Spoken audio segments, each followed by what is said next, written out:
The day my brother found out he was getting nothing, he flipped a chair, not metaphorically. He stood up so fast in that attorney's office that the chair hit the wall behind him and left a mark in the drywall. And the attorney, this quiet, 60-year-old man who had handled our family's legal affairs for 2 decades, just looked at him over his glasses and said, "Mr. Whitmore, your father was of sound mind." My brother had been promised that store since he was 9 years old. The house, the legacy, the name on the window. Our father said it so many times, to so many people, that Marcus had stopped thinking of it as a promise. He thought of it as a fact. But here's what Marcus didn't know. What none of us knew. 8 years before he died, my father started keeping a notebook. And in that notebook, he wrote down everything he saw. My name is Renee Whitmore. I was the invisible daughter. The one who stayed. The one who worked. The one nobody introduced at dinner. And I am about to tell you exactly how a dead man from beyond the grave corrected 34 years of the wrong choice. Stay with me, because this story has more turns than you're expecting. There were 2 children in the Whitmore family, and from the very beginning, we were not treated like 2 children. Marcus got the world handed to him on a silver tray, private school, a brand new car on his 16th birthday, red, which he'd asked for, college tuition paid in full at a university for states away, a monthly allowance that continued quietly, well into his 30s. I know about that last part because I found the bank records when I was helping my father organize his finances. My father never mentioned it, neither did Marcus. I got a bus pass, 2 years of community college which I paid for myself by working the register at Whitmore's Hardware on weekends and every summer since I was 15. And then a full-time position at that same store that somehow never came with a proper title or a salary that matched what I was actually doing. Whitmore's Hardware had been in our family for 51 years. My grandfather started it with a loan he paid back in 3 years. My father built it into something real. 12 employees at its peak, contracts with 3 of the biggest construction companies in the county. And from the time I was 12 years old, my father made the plan very clear. When I'm gone, the store goes to Marcus. The house goes to Marcus. That's how it has to be, Renee. He never explained why. He never apologized for it. He said it the way people announce the weather. And Marcus, charming, golden, untouchable Marcus, accepted it with a shrug. Because, of course he did. It cost him nothing to accept. What I didn't know then, what I wouldn't find out for decades, was that even in those early years, my father was noticing things, filing them away somewhere behind those quiet eyes. But I'm getting ahead of myself.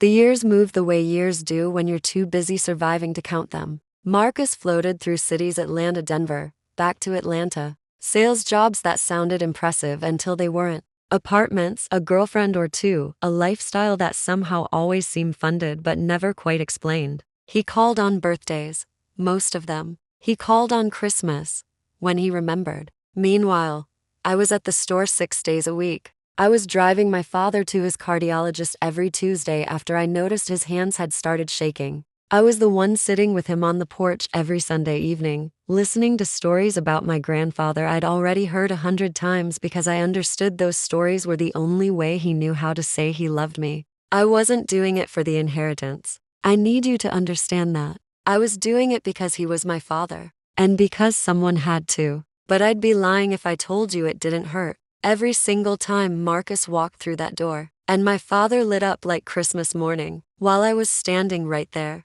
had always been standing right there. If you've ever been the one who stayed while someone else got all the glory, hit that like button. This story was made for you. And if you're new to Karma's List, subscribe right now and turn on that notification bell. Because we are just getting started. And what happens next, nobody in that family saw coming. It was the summer I turned 41 when something shifted. Quietly, the way the most important things always do. My father had a health scare, a cardiac episode that landed him in the hospital for 4 days. Nothing fatal, but enough to slow him down permanently. Enough to make him hand over the daily operations of the store to me in a way that was official now, not just assumed. Marcus came for 2 of those 4 hospital days. He sat in the waiting room, took a few calls, told my father he looked great, and drove back to Atlanta. I stayed all 4 days. But that's not the part that matters. What matters is what happened after my father came home. He started calling me differently.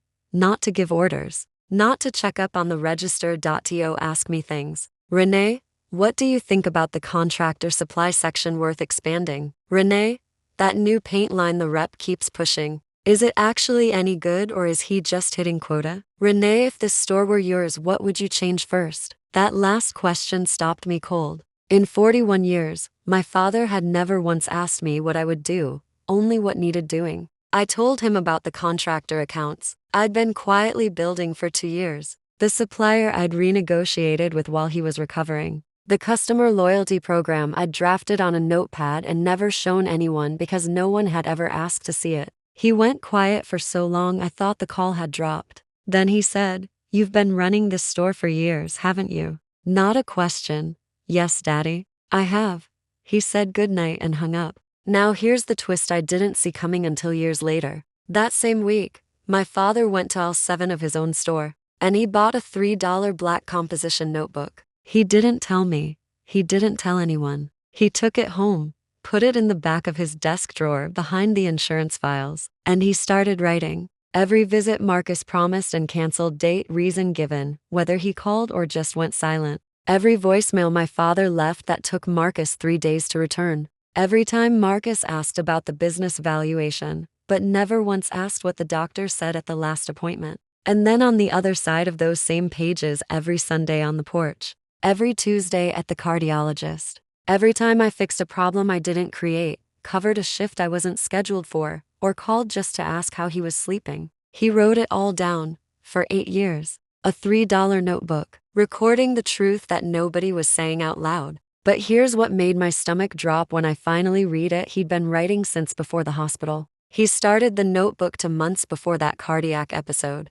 which means the health scare didn't change my father's mind. It just confirmed what he already knew. Share this video right now, because I promise you, the person in your life who needs to hear this story, you already know exactly who they are. And we're not even at the hardest part yet. Here's where the story takes a turn I've never told anyone. About 3 years before my father passed, Marcus came home. Not for a visit.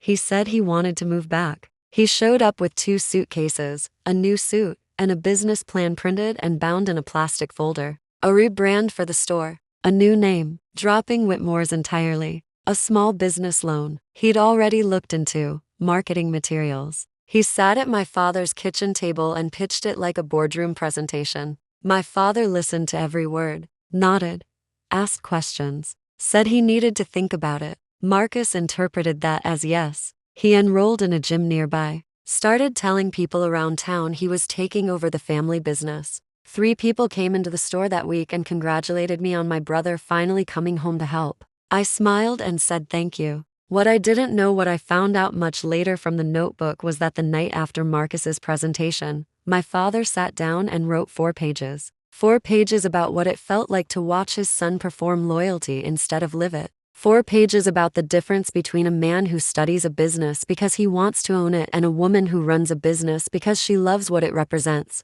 And 1 line at the very bottom of the 4th page that I have memorized word for word. Marcus wants the store. Renee is the store. There is a difference, and I have been pretending there isn't. Marcus stayed for 11 weeks. He came into the store maybe a dozen times, usually around noon, usually for less than an hour. He had lunches, networking meetings. He was building the future, he said. Then a job offer came through from a company in Charlotte. Better title, better money. He was gone in a week. He told our father he'd be back, that this was just temporary, that he wasn't abandoning the plan. My father stood on the porch and watched him drive away. I watched my father watch him. He didn't say anything. He just went back inside, and I found out later, opened the notebook. The last real conversation I had with my father was 2 Sundays before he passed. A good day. Alert, clear, more like himself than he'd been in months. He reached over on that porch and put his hand on top of mine. Renee,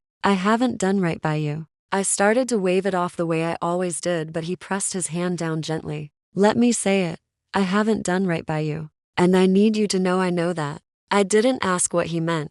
I didn't ask about the will or the store or any of it. I just held his hand and told him I loved him. 2 weeks later, a Tuesday morning in September, he passed. Peacefully.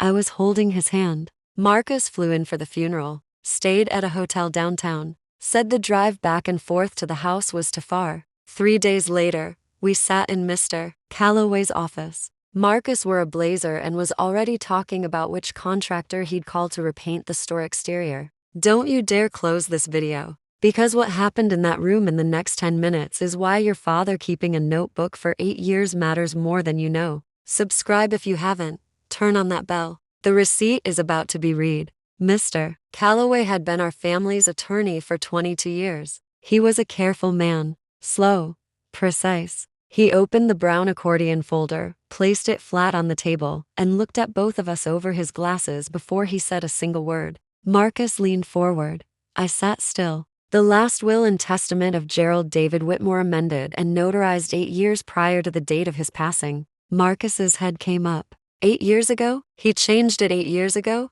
Mr. Calloway didn't answer. He continued reading. The house, all property and contents to Renee Eleanor Whitmore. Marcus blinked. The hardware store, all business assets, accounts receivable, inventory, supplier contracts, and the commercial property on which it sat to Renee Eleanor Whitmore. A cash disbursement for funeral and final expenses to Marcus Gerald Whitmore. And one personal item. Our grandfather's pocket watch. To Marcus. The room went a kind of silent I have never experienced before or since. Not quiet.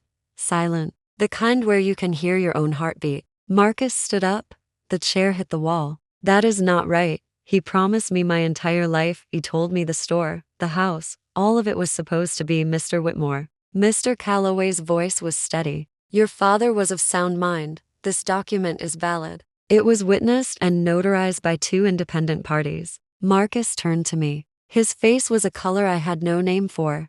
Did you do something? Did you talk him into this? Did you go behind my back? And Marcus? That was all I said. Because the truth was I had no idea. I was sitting in that chair just as stunned as he was. Mr. Calloway reached into the folder one more time. A sealed envelope, cream-colored. My father's handwriting on the front. For Renee and Marcus to be opened at the time of reading. He slid it across the table to me. Your father asked that it be read aloud to both of you. My hands were shaking when I broke the seal. His handwriting slower than it used to be. Careful. Like he'd written every word twice before committing it to the page. I read it out loud. Marcus, I loved you.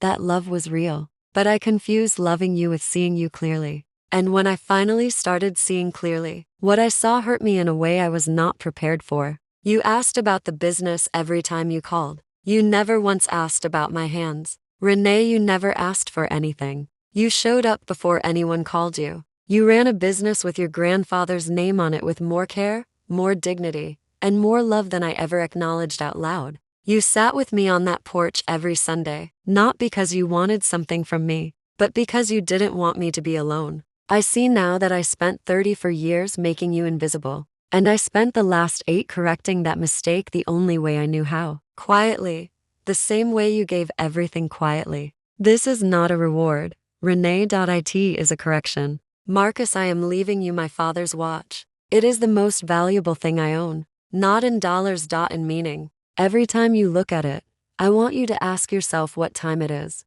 and whether it is too late. I love you both.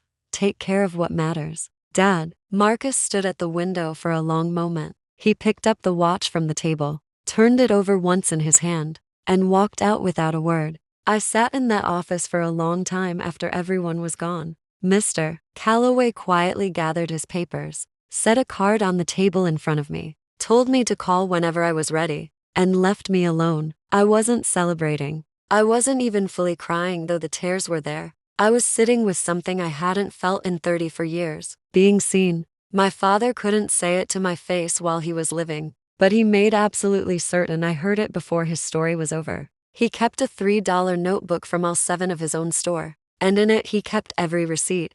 Drop deed below and tell me, did my father make the right call? Or did it come 30 for years too late? And here's what I really want to know, is there a Marcus in your life right now? Or have you always been the Renee? If this story moved you, share it, not for the views, because somebody in your circle has been showing up quietly for years and nobody has said thank you. Send this to them. Like this video. Subscribe to Karma's List. Turn on that notification bell, because next week's story is about a grandmother who found out her son had been stealing from her pension for 11 years. And what she did about it was completely legal and completely devastating. We keep receipts every single week.